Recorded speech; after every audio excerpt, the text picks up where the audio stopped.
busy tayong maglilinis ngayon ng bahay kasi ilang araw na akong hindi nakakapag. Ayan, kanina nandito na yung araw ngayon. Kasi pinapaarawan ko, yung isa nga medyo namatay. Tapos ayan, binuksan ko muna yung mga bahay. Ito, binigyan niya kumari ko.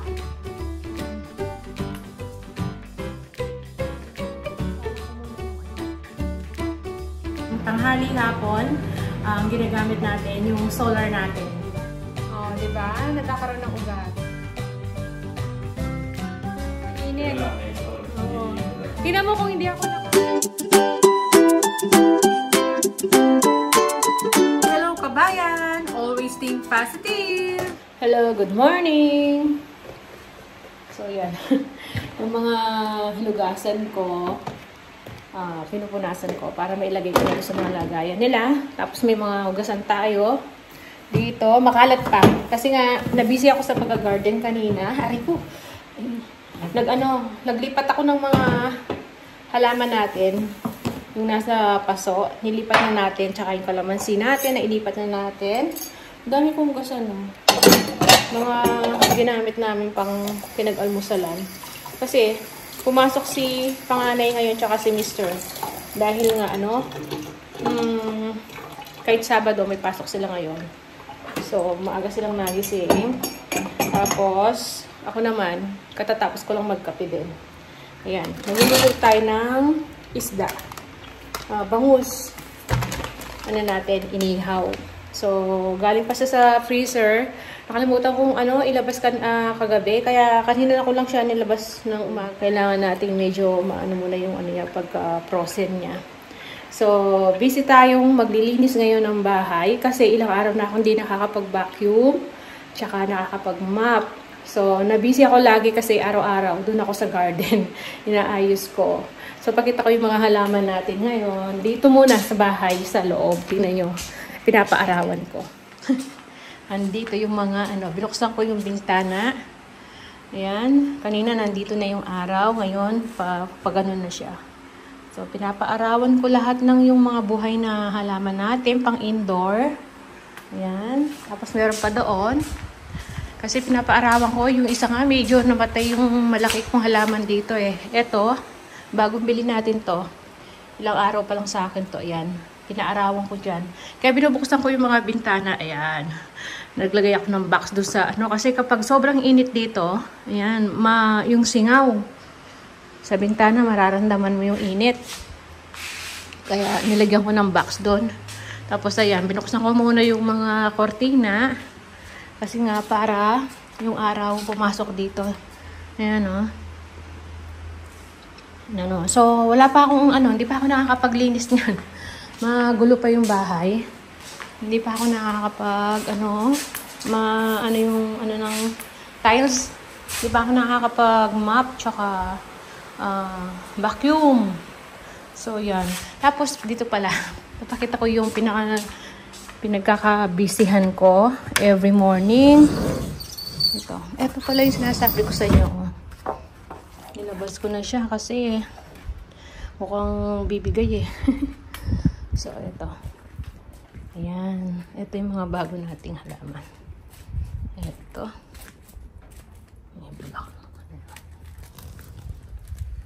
Ito yung gumamela. Ayan bago. So. Nadagdagan na naman yung ating mga talbos kamote. Ayan. Diba? Tumangkad na sila. Ito naman yung kalabasa. Ayan. Mga tumubo lang yan dun sa swamp.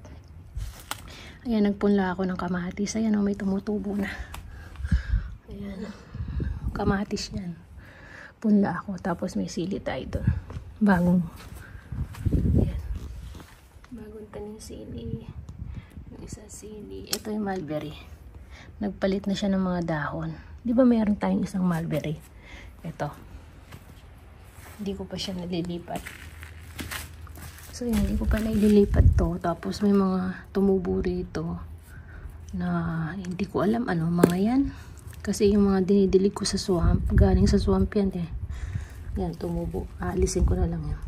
Tapos yung sayote natin, ayan. Tumutubo na yung sayote. Ayan. Tapos yung pinagbabara nating kamote, talbos. Tapos ito na yung kalamansi. Diyan ko na tinanim yung kalamansi. Kanina ko lang siya nilipat. Inalis ko dun sa malaking paso. O diba? Ang dami nating lupang nakuha dito. Malalim yan. Ayan. Daming bunga, diba? Tapos may mga bago tayong tanim na talong. Ayan. Mga talong yan. Ginawa ko muna sila ng parang bahay. Ito, binigay ng kumari ko. Kalachuchi. Yan. Puro mga talong yan. Ito. Ay, ano to? Lemongrass. Ayan, nabili ko. Pero meron pa akong binabad doon na lemongrass. Itatanim natin. Pinapaugatan ko. Nilipat ko na rin itong mandarin. Ayan. Tapos yung apple. Ito yung aking anong tawag dito? Compost. May mga tumubo. So, yan. Yan ang garden natin. Kapag tanim-tanim na tayo pa unti-unti. Nailipat na yung mga sa init. Init na. Yan. Yan pa lang. Pansamantala. Tinamnam ko muna dyan. Diba? So, yan. Pasok na tayo. Mainit.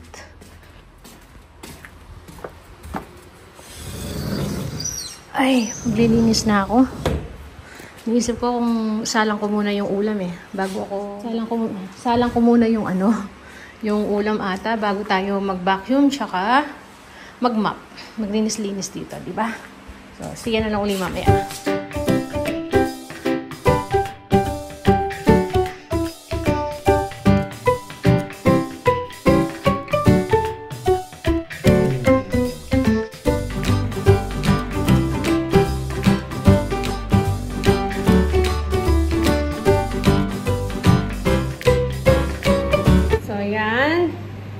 Tapos na tayo nagugas ng plato, tsaka eto, sasalang na natin yung ating inihaw na bangus.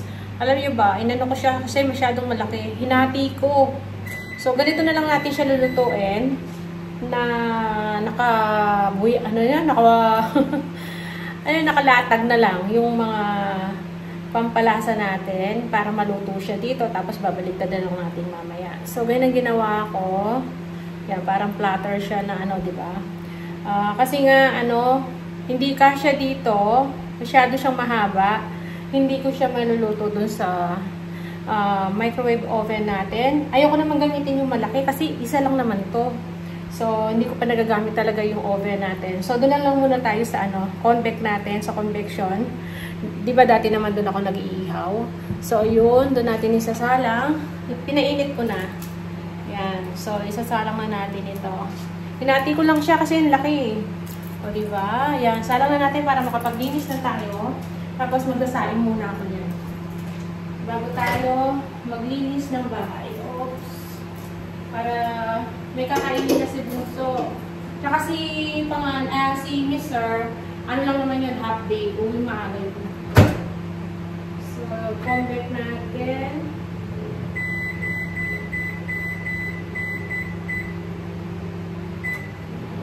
5 minutes. So, at least, kahit na ginagamit natin ngayon yung mga microwave or yung rice cooker, kung ano ng mga appliances, libre na yung natin. Pag umaga hanggang tanghali hapon, ginagamit natin yung solar natin, di ba? So, nakakalibre pa tayo ng kuryente kapag ganitong araw. May kanin tayo dito. Hindi ko alam kung hindi na panis to. Yan, magsasaing ako nito. Tapos, maglilinis na tayo. So, yan. Pwede pa ito sa kanin. May konti pang lamig. May tira pang kaning lamig.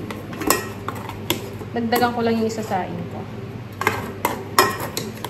At least, maglinis man ako ng bahay, nakapagluto na tayo, diba? Nakasala.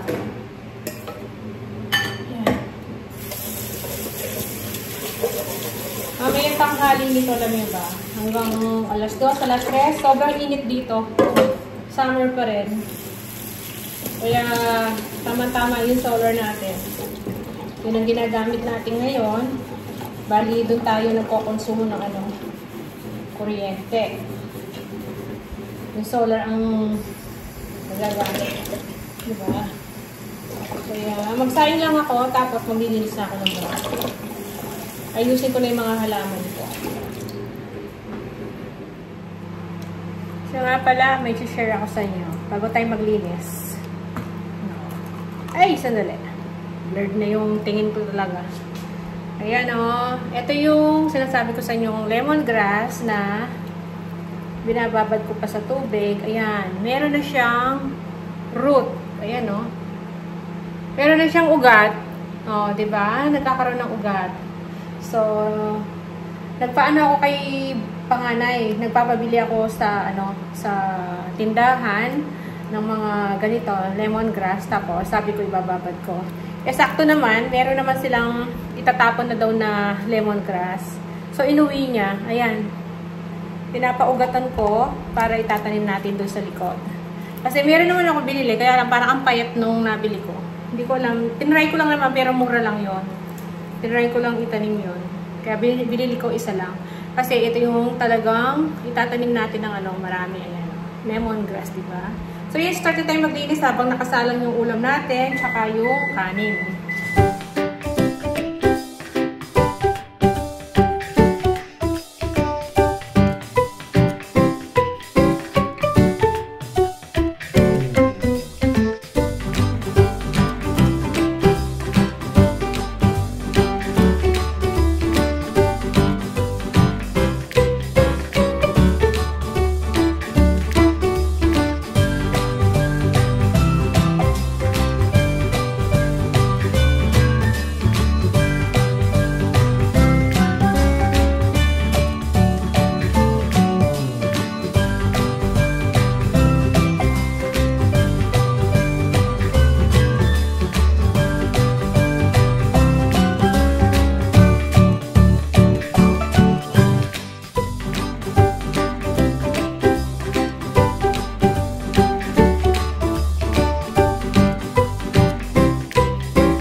So, ayan. Matapos na din tayong maglinis, mag-vacuum, maglinis sa mga CR. So, ayan. Ngayon lang talaga ako nakapaglinis ng todo na, parang hindi naman siya general cleaning. Kumbaga, na tidy up natin lahat. Kasi nga, dun sa CR, minsan hindi naman ako pumupunta dun sa, sa mga bata, sa toilet nila, sa shower room. Sila na kasi bahalang, tinuruan ko naman sila paano punasan yung mga glass. So, kaya may mga towel-towel sila doon, mga pangpunas ba. Tapos doon sa CR, toilet, ayun, ilang araw ko siyang hindi nalinisan. Kaya minsan sinasabihan ko sila na lang Kaya lang, ngayon, ako ang parang todo linis yun. Nalinis natin ang todo. Tapos, yung sa CR naman, tsaka shower room namin ni Mr. pag naligo ako. Lagi namang nililinisan ko yon. Tsaka yung sa natin bench top. Tapos dito sa kusina, ayan, Alam niyo naman, lagi naman ako ang tambayan ko dito, tsaka doon sa garden, di ba? Dito sa salas, madalang lang kami. Tapos dito sa kainan, madalang din kami. Dito lang kami kumakain. So, ilang araw talaga akong hindi nakapag-mop. Tapos, minsan, walis-walis lang tayo. Walis tambo yung gamit natin. Hindi ako nakapag-vacuum. So, yung mga carpet, hindi na vacuum. So, ilang talaga. Sinipag tayo. Tapos, yung mga halaman natin na ano natin kanina. So, sakto yan na si Mr. Dumating na. Oh, mainit daw sa labas. Ayan, sinindihan ko yung aircon kanina pang ano. Hindi ko alam kung alas 12 ano ata yun. Kasi nga, aalis din naman kami. Kaya ilang oras lang naman nakabukas to. Dahil makikipag-birthday kami. Ay, si Bunso pala yung maiiwan, no? Ayaw niya sumama eh. So, bili na lang natin. Pwede naman siya mag-aircon hanggang 4:30 or 5. Kasi siya lang naman dito. So, solar naman yung umaandar. Kaya okay lang na naka-aircon ngayon. Tapos na rin ako nagluto. Ayan, sakto-sakto dumating si Mister. Hoy, loka naman. Bago ko tapusin yung video. No. So hot, strong. Oo, summer pa rin talaga dito. Kaya hindi pwedeng hindi ka mag-aircon dito sa loob ng bahay. Sobrang init. 34 ba ngayon? 34 degrees? 16. Ay, Diyos mia. Kaya pala mainit. Oo. Tingnan mo kung hindi ako naka-aircon, naglilinis ako, pawis na pawis ako, pinapawisan na nga ako, oh. Basta kilos ng kilos. So, yan lang mo yung